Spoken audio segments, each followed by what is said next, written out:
Salut à toi, aujourd'hui on se retrouve pour une nouvelle vidéo et encore un nouveau concept que tu pourras retrouver tous les mois. Ici je vais faire un bilan des films et séries que j'ai pu voir au cours du mois. On enlève juste les films que j'ai vus pendant le défi ciné, sinon ça ferait doublon. Dans cette vidéo je vais te parler de La femme de ménage, Amityville chapitre 3, Avatar la voix de l'eau, Sa bienvenue à Derry, Is and Hers et le dernier épisode de Stranger Things. On commence par les films. On fait son cinéma, prise pub.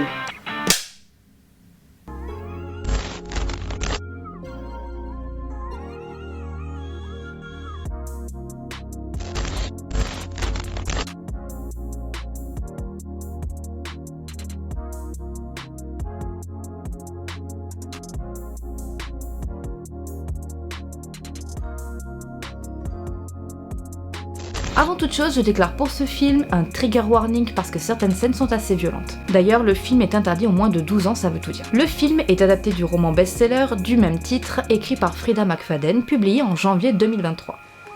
Ils ont vraiment pas perdu de temps pour faire l'adaptation cinématographique. Commençons par les points positifs. Il faut dire que le film est très efficace et m'a clairement donné envie de lire ses livres. Ce que j'ai fait d'ailleurs en lisant La Psy qui était pas mal du tout et très surprenant. Un suspense qui monte et qui reste égal jusqu'au bout. Un jeu d'acteur convaincant, investi et un film qui soulève de nombreuses problématiques dans l'air du temps. Alors on pourrait dire que le changement de personnalité de Nina est très rapide. Peut-être un peu trop, mais trouve aussi son sens à la fin du film. D'ailleurs, j'ai particulièrement aimé le message de sororité de la fin. Bref, si vous aimez les thrillers psychologiques, vous allez aimer, allez-y. Si je devais juste soulever un petit point noir, c'est la façon dont le personnage du jardinier est traité. Déjà, sa première apparition a fait rire la salle. Il se tenait tout droit avec sa pelle, la mise en scène était assez kitsch. Et puis quand on comprend qui il est à la fin, il aurait mérité d'être plus mis en valeur, et de ce que j'ai compris, il est justement beaucoup plus développé dans les livres. J'aurai bientôt la réponse. C'est assez dommage parce qu'on sent qu'il est important et n'a pas le traitement qu'il mérite.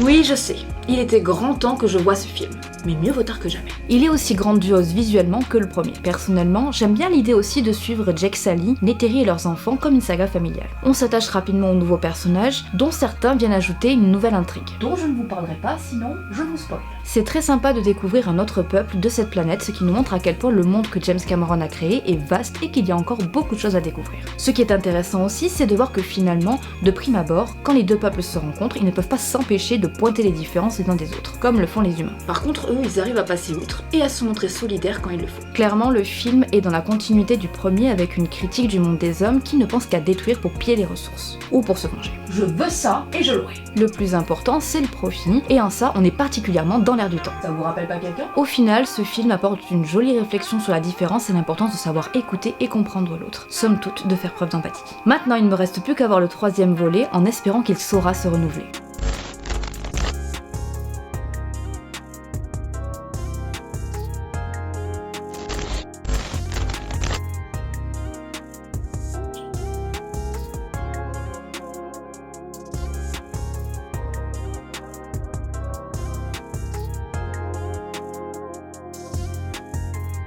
Je suis partie dans l'idée de me voir tous les Amityville. J'avais déjà vu le 1 et le 2, alors j'ai continué avec le troisième volet. Avant d'entrer dans le vif du sujet, je dirais seulement que j'ai pas fini le film.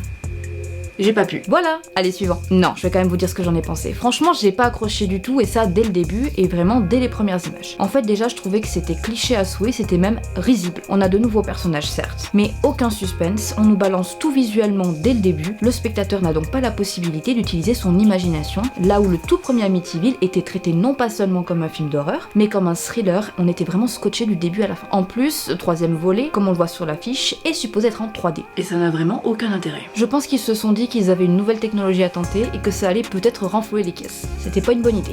Vous pouvez toujours le voir pour vous faire votre propre avis, mais clairement je vous conseille pas ce film.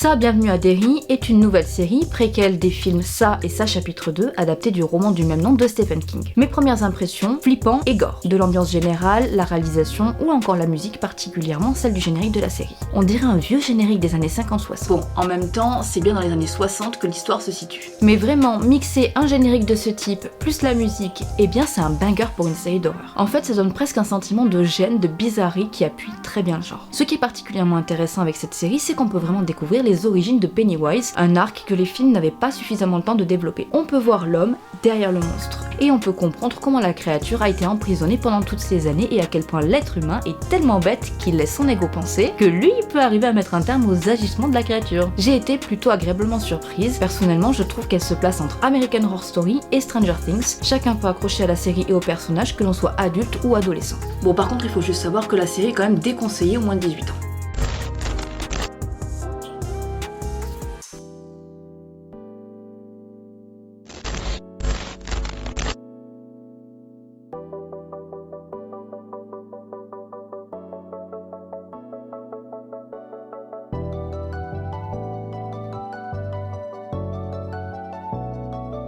Une mini-série surprise que j'ai binge-watchée en 3 jours.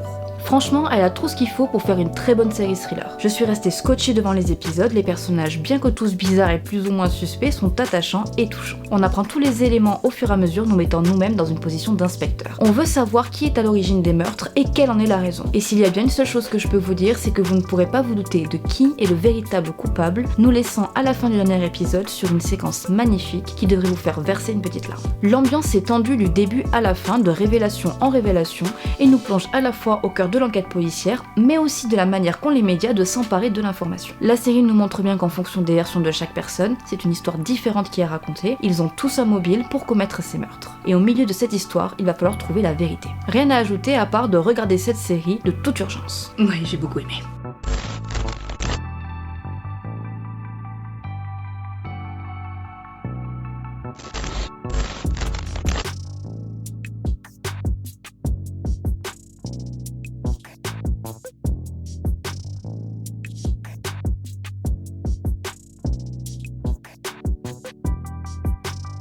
Oui, on va parler du dernier épisode de la dernière saison de Stranger Things. Parce que techniquement, vu qu'il est sorti dans la nuit entre le 31 et le 1er, on était déjà en janvier 2026. Et puis j'ai besoin d'en parler en fait, d'exorciser ce dernier épisode de la dernière saison de cette série.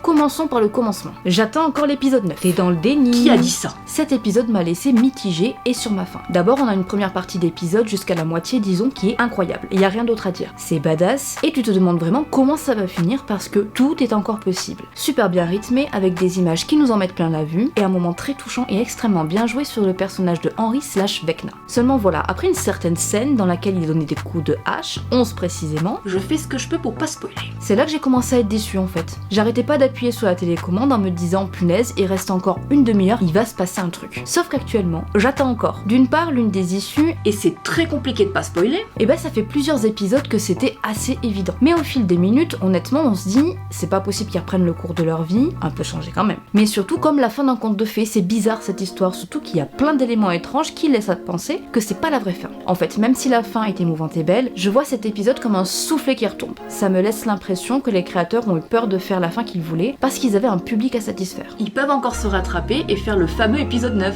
Tu rêves, je crois. Ou une série spin-off suite de cet épisode. On va la laisser et passer au mot de la fin, ça vaut mieux. C'est la fin de cette dernière vidéo du mois de janvier. Si tu as vu les films ou les séries dont je te parle, n'hésite pas à me dire ce que tu en as pensé dans les commentaires. Je te remets le lien de ma vidéo de défi ciné de la semaine dernière. Si tu n'es pas encore abonné, c'est le moment de le faire et de lâcher un pouce. Vers le haut, te trompe pas. On se retrouve jeudi prochain 18h et non plus le mercredi pour une nouvelle vidéo d'analyse de film. À très vite.